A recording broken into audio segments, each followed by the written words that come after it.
Hello everyone and welcome to Azam Sharp Weekly. And in this video, we're going to look at the navigation link in SwiftUI and how can we use navigation link to perform basic navigation, unwinding segues, and different kinds of unwinding segues using a list, using a button control, and so on. So let's go ahead and get started. Now, if you want to perform navigation in your iOS application using SwiftUI, you have to use something called a navigation link. A navigation link comes with many different flavors. You can see you can pass in the destination where you want to go, a tag, IsActive, and many other things. So let's start with the very basic. What about if I just want to go to a particular view, which is in this case text view, and we'll just say destination. The label dictates that how your navigation link will appear. So if you want the navigation link to be simply a text saying go to destination, you can do that. There we go. Now, one of the things that you see over here is that on the right-hand side, you can see the preview, and in the preview, it is showing you that it is all faded. I mean, I can't really click on it. So if I go ahead and run the application, it doesn't really do anything. It doesn't take me anywhere. It should take me to a new view, which will be of type text, but it doesn't. And the reason is that whenever you're trying to use a navigation link, you have to embed everything inside a navigation view. This navigation view is going to give you access to the navigation controller. And now you can see that your navigation link is appearing blue, which means it is clickable, and we can click on it and go to the destination. And you can see that it is showing us the destination view. Now the destination view over here can be anything. So right now I'm using a pre-built view, which is called a text view, but it can be anything.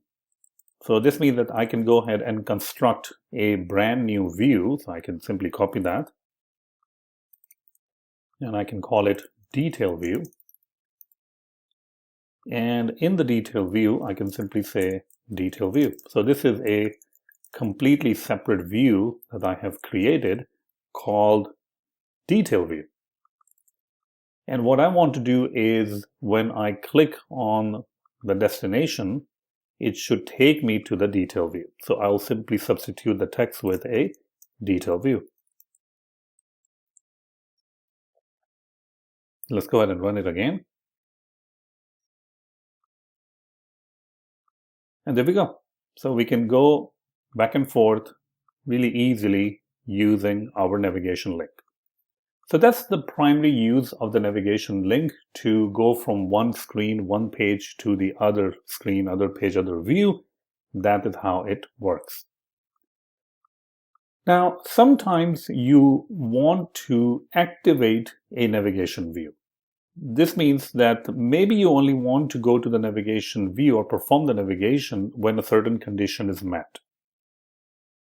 One other thing that you will note over here is that we're currently using the navigation link just like the basic implementation, but it does come with many different flavors, as I mentioned earlier.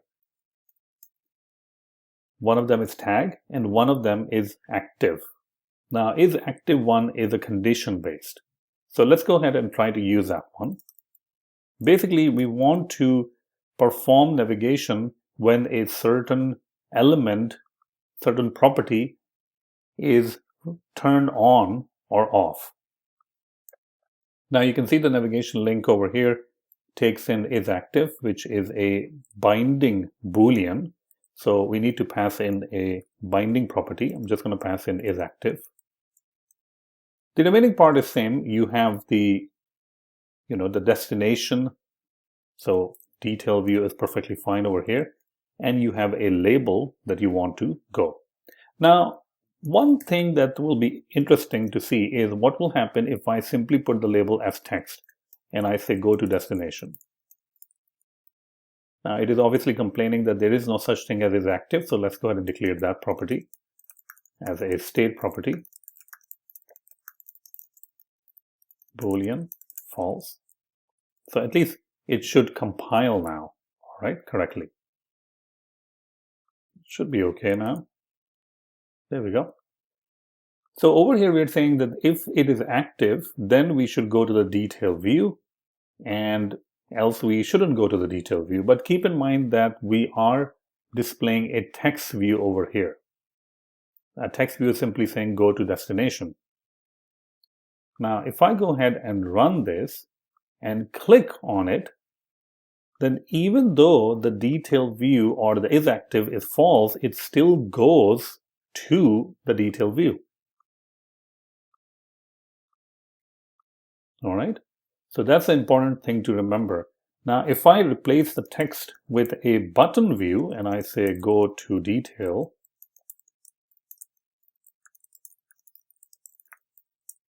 since button is clickable, I can go ahead and run the app. And now if I say go to detail view, nothing really happens. And the reason nothing is happening is that the only time when you click a button, the only time the navigation link is going to take you to the detail view is when the IsActive is marked to be true. But we haven't done that. So in order to do that, I can go ahead and say that IsActive is true. And now you can see that we are able to go to the destination. So this can be really useful when you are performing some sort of a login or registration, and after performing a login or registration, you want to take the user to a detail view or a dashboard view or some sort of a view. So this technique can be used over there.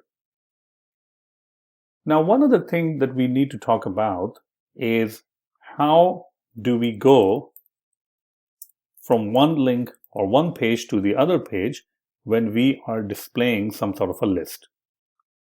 All right. So let's go ahead and first display a list. And I'm going to quickly build a list of 1 through 20 elements. I'll get access to the index.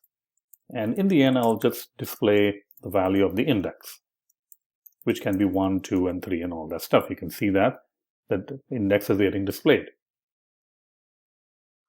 Now, what I want to do is when I click on this row, this element, it should take me to a detail view. All right. So how can we make that? How can we make it happen? So one thing that we can do is we can use a navigation link. In this case, we're not going to use IsActive. And the reason is that we are simply trying to perform the navigation when you click on a particular cell or a row. So we can simply say destination. Where do you want to go? And we can say that we want to go to the detail view. And what should appear as a navigation link? Well, the text should appear. So I can simply go ahead and copy this text. Now, just as you will embed a detail view or a navigation link inside a list, you will start seeing these detailed disclosures automatically being added, which is pretty cool. Which is basically saying that if you click on one, you will go to the detail view. And basically, you're going to a detail view no matter where you click, or no matter which row are you tapping. But what if we wanted to pass the value also? If I click or tap on 1, I want to pass the value 1 to the detail view. So how can I do that? Well, your detail view is currently not taking any values. So let's go ahead and say that it does take a value, which is index. This means that in order to call detail view, we need to pass in the index. And that's it. And now we can go ahead and display the value in the detail view. So it becomes pretty simple to do these kind of things, that you can simply pass detail view 1, detail view 7. You can see right there 7. So whichever element that I'm clicking or tapping, we are passing that value. So this is how you can create a master detail kind of a screen where there's a list of elements and you tap on one of the elements and the value is passed to the detail view or the destination. So these are a couple of different things that you can do with the navigation link. Now, one of the very common things sometimes you want to do is you want to go from, let me draw it out over here. You want to go from view A to view B to view C. But something happens with view C that you want to jump back to the view A. All right, so view A to view B to view C, and from view C, you want to go back to the view A. This is called an unwind segue. So how can we perform this unwinding segue when we are using SwiftUI? So let's go ahead and see. The first thing we're going to do is we're going to create a very basic kind of architecture for our views. The quickest way I can think of is simply using a navigation link. All right. And we can create a destination in this case. So the destination is second view, which we don't have. We will create that. And this will allow us to go to second view. All right. There is no such thing as second view, so we will create these smaller views. I will simply go ahead and call it second view. We're not going to pass in anything over here for starters. And I'm just going to call this will be a second view. And just like second view, we are also going to have a third view. Third view. Third view. Okay.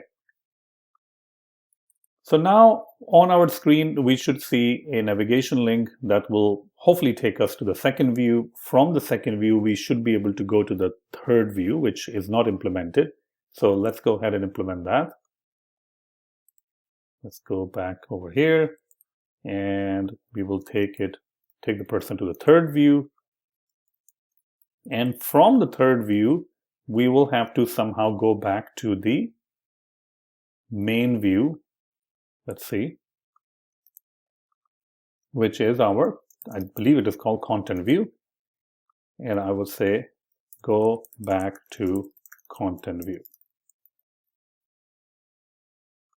Okay, so this is our application. Let's go ahead and run this. The first thing we will see is our content view. So this is the content view. I can go ahead and click on second view. It does take us to the second view. You know, it would be a much better idea if I have some sort of a navigation also telling you that what kind of a view it is. So this is the second view. Let's see if it actually appears over there. So we can add these things so that we will know that, you know, what kind of a view we're talking about. Content view. And for the third view, we will go ahead and say navigation title, third view, so that we know which view we are on. Okay. So we're on the content view, we go to the second view, we're on the second view, we go to the third view, we're on the third view, we go to the, that's not correct, right? I mean, we kind of like added the content view back again to the view hierarchy, and that's not what we wanted. We want, when we are on the third view, when we click on this, go back to the content view, it should just jump back to the first view. So remember the diagram that I created? We are on view A, which is our content view, view B, and then view C. From view C, we should be able to jump back to the view A. But what we are doing right now is not this. What we are doing is we are just moving forward to view A, and that's not what we wanted. So this is called an unwind segue navigation. From view C, or the third view, we want to go back to the content view, the first view. So how can we do that? Right? That's the difficult part. How can we do this thing? Well, one of the ways that you can do it is by using the IsActive overload of the navigation link. So maybe we can use that approach. Navigation link is active. Now, in IsActive, we are simply going to pass in IsActive, which is a state property defined on line number 12. The destination will remain the same, which is second view. And the label will also remain the same, which will simply say second view. So I'm just going to go ahead and delete this portion. We don't need that. Okay. So we're back where we kind of started. The only difference is that we're now passing a IsActive. But what we really want to do is, if we are performing, not this one, if we are performing this navigation, we should pass in IsActive to B. So IsActive will somehow be passed to B, and then the IsActive will be passed to C, and somehow C, which is our third view, IsActive, will make sure that this property will somehow changes it to true. And when IsActive turns to true, then the actual navigation portion will be shown. All right. So let's go ahead and see how we can do that. So in order to pass the value and also giving the opportunity for the second view or the third view to change these values, we need to make sure that we are able to pass a binding property IsActive. And you can obviously change the name of IsActive to anything you want. That's perfectly fine. And now I'm going to go ahead and pass it IsActive. Okay. So we're creating this as a binding property wrapper, or IsActive inside the second view is a bindable property, or with the property wrapper binding, which means that if the second view changes IsActive, it will also change or trigger an update for the content view. But we don't really want to do anything in the second view. The second view is simply going to pass that property down to the third view, because it is the third view that is going to change the property from true to false, from false to true, basically. So you can see that when we're using the binding and we want to pass it down further on, we just pass it in the overload function or in the initializer. So now the property hopefully reaches IsActive on the third view, and inside the label over here, instead of this, I can go ahead and create a button, go to content view, and mark IsActive to true. Keeping in mind that this is the same IsActive that you have passed from the content view, which is the root view. So it's just passing down to second view pass it down to the third view, and so on. And hopefully when we change this property IsActive to true, then this one becomes true, and we should be able to hopefully see our navigation view or the content view. Okay, so let's go to the second view, third view, content view. So you can see that it is still not working. So something is not right. All right. So what do you think is wrong with our implementation over here? What is something that we are missing? All right, so this is the interesting part, that why is this not working? Well, one of the things that you will note is when you are in the content view, and you can see that we are not really changing IsActive, right? I mean, it's false, and you will assume that it will be false. But what's going on is that the navigation link, when you click on the text, it will make it IsActive to be true automatically. And if you don't believe me, you can always go to the second view or the third view and try to print out the value of IsActive. It will always be true. And if it's true, then the root is active, right? So what we want to do is don't make it active. We will have to make sure that we are making it inactive. And that's it. So now if I go ahead and run the application, I am on the content view. I can go to the second view. I can go to the third view. And now when I click on the go to content view, it takes me back to the content view, the root view. So we go from A to B to C, and we jump from C to A. This is great. This is called the unwinding segue. And that's actually one of the most important things when you're performing navigation in large applications that you want to simply jump from view C, view D, view A to something else. All right. So this is great. It looks like it's working correctly. But how will it behave if we want to do the same thing but using a list control? So what if we don't have any of this, and instead of that we have a list control that we have already created, and in the list control we want to do the same exact thing. So we will take the user from a navigation link, and I'll rewrite this navigation link. So the only difference is that now we have a list. That's it. IsActive, destination. The destination in this case, we will go to the second view. We will pass in the IsActive. And we will simply print out the numbers over here, I guess.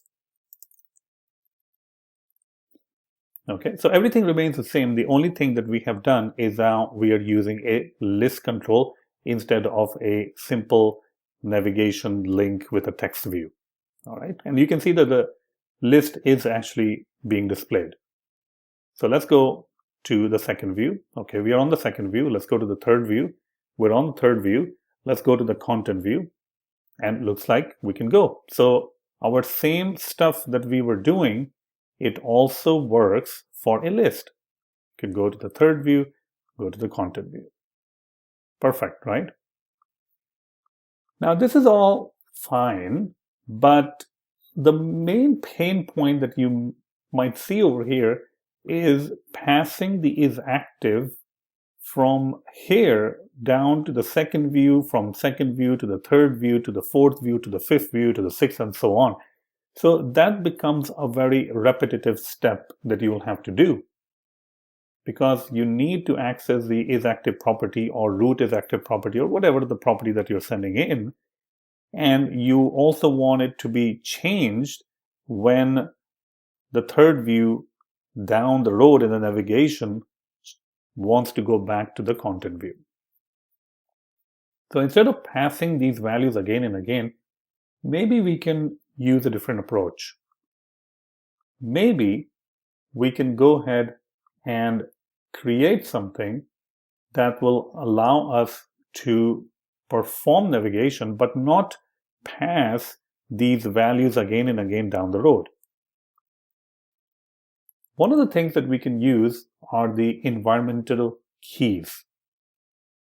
So let's go ahead and see how we can create those things. Now you may have already seen these kind of keys.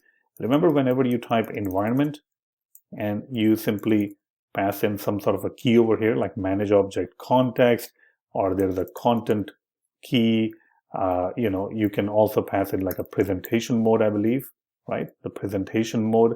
So all of these keys are created by the SwiftUI automatically. I mean, there's a long list of keys that you can access, but nothing is stopping you from creating your own keys. So let's go ahead and create our own key. The first thing I'm going to do is I'm going to create a type alias. I'll call it root presentation mode. And we will call this a Boolean, because root presentation mode in this case is simply true or false, just like IsActive. Now, in order to create our keys, we need to create a struct, and this can be anything. I'm just going to call it root presentation mode key, which will be an environment key. We will have to create one property, which is called default value. It will be a bindable property of root presentation mode, which is simply a type alias, in other words, simply a Boolean, and we need to provide it some sort of a value. So I'm just going to go ahead and pass it false. Because it's a Boolean, I can pass in true or false. I'm just going to go with false in the main one. Now we can perform an extension on environment values, and we will return the root presentation mode. That's the property that we are creating, which will be a bindable root presentation mode, which is Boolean. And we need to provide the getter and the setters, and that's it. So for the getter, we will simply pass in the root presentation mode key dot self, and for the setter, and set is in this self is a kind of like a dictionary, so we can simply go ahead and say root presentation mode key again dot self equals to new value. So whatever the new value that you're setting, that is perfectly fine. The one other thing that we want to do is to create an extension on our root presentation mode, which is Boolean, and that will allow us to dismiss. So we will simply go ahead and create a function called dismiss, and we will say self equals to nil. Well, in this case, self equals to false or true. All right, so we will have to make sure that we are setting it to true. And that's it. Now we can go ahead and try to use this. All right, so let's go ahead and see that how we can use it. So instead of passing the value to the second view like this, we don't really want to do that anymore. I mean, if we are creating our environment values that we are doing, we have no intention of actually passing IsActive again and again down the tree. So I'm just going to remove this part. And the same thing will happen for the third view. We don't really want to do that anymore. That's the whole point, that we are creating our environment values, that we don't have to pass it down the road again. Okay. Now, in order to inject the environment values, we will use environment and the key path. So just like the other key paths that you have used, you can use root presentation mode, the one that we just created, and we should pass in some sort of a value. So in that case, the value will be kind of like IsActive, whatever the value of IsActive is. All right. Going down the road, we can skip second view because second view is not really doing anything to go back to the first view. It's the third view where we actually want to get access to the value.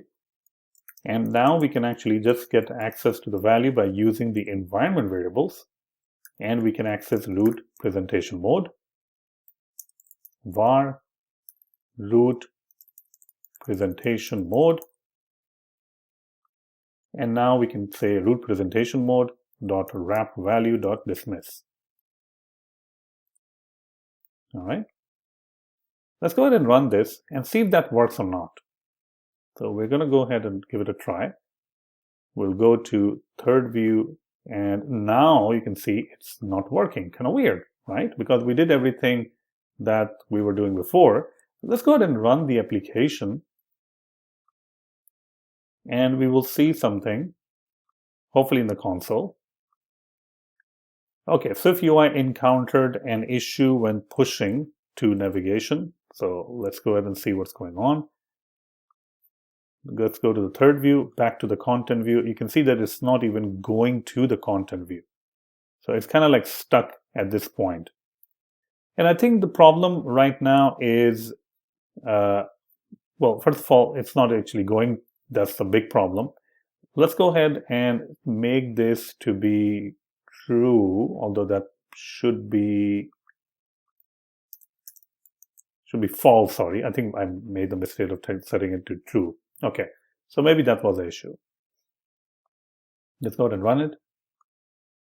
All right, third view, content view. You can see that still it is not really working. And it's not really working because it is inside our list.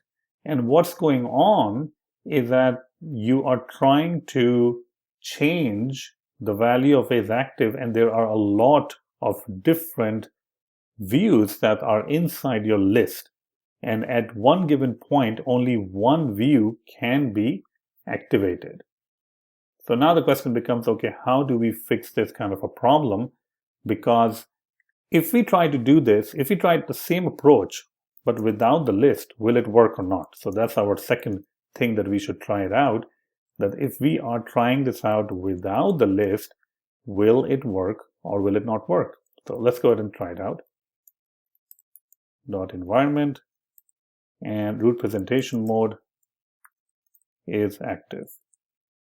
So what we have done is we have simply removed the list and we are using a plain second view, third view, and okay, so it's still not working. So there's something wrong that we need to fix.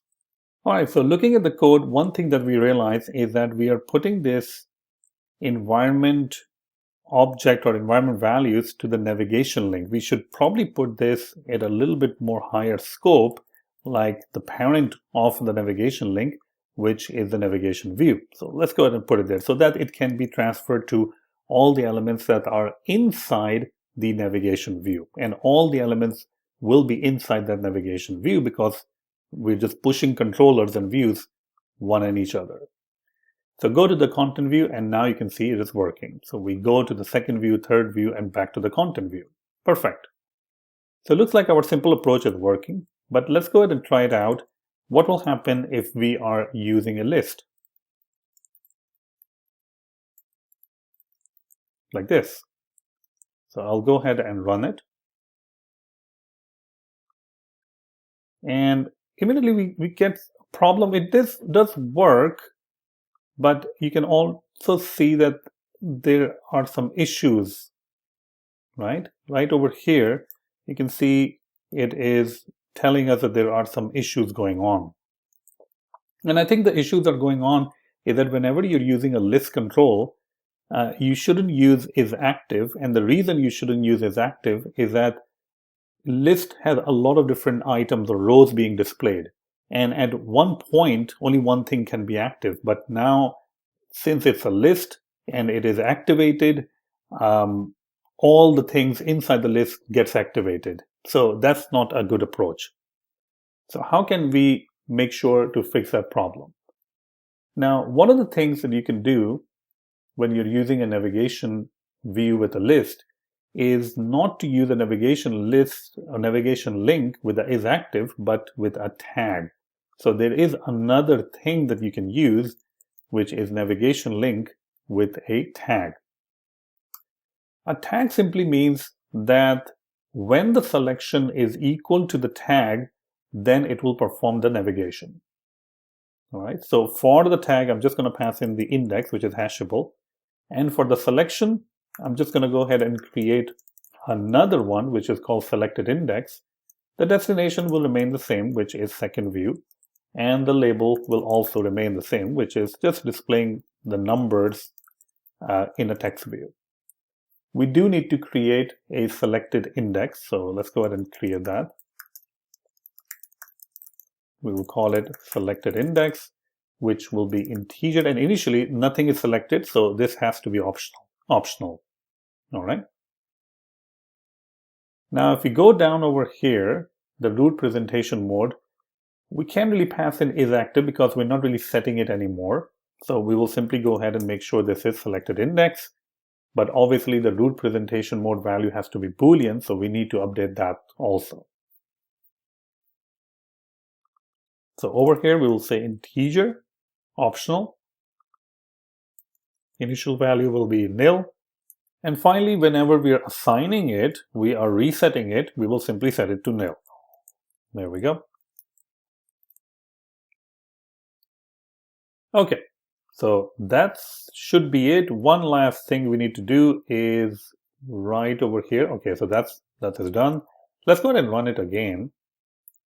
And now we are performing the navigation. You can see that right over here, it's not really giving us those kind of errors, hopefully. Let's go ahead and see. No, not those kind of errors, but something else, which is related to SwiftUI. And you can see that everything is working perfectly fine now. All right. So we didn't really end up using the IsActive portion for our list. We created a tag, or we use a navigation link with a tag and a selection. Whenever the selected index is matching the tag, then it performs the navigation. And whenever the selected index, in this case, is null, then it just goes back. All right. Wow, so we learned a lot about navigation link, and hopefully you're now more comfortable with navigation link, that how to perform navigations and segue navigation, unwinding segues, tags, selections, IsActive, true and false, and so on. And hopefully this will help you perform create your next new SwiftUI application. So thank you so much. If you like this video and want to support my channel, then the best way would be to check out my Udemy courses. I have a lot of different courses on SwiftUI, iOS development, Combine, core data, and much, much more. So definitely check out my courses. It's available, and check out the link in the YouTube description to get the best deals. I also have the best-selling course on async and await. It's a new feature that is included or added to the iOS frameworks. If you're learning about core data, then check out my course on the core data and so on. Thank you so much for your continuous support and hope you will enjoy my courses.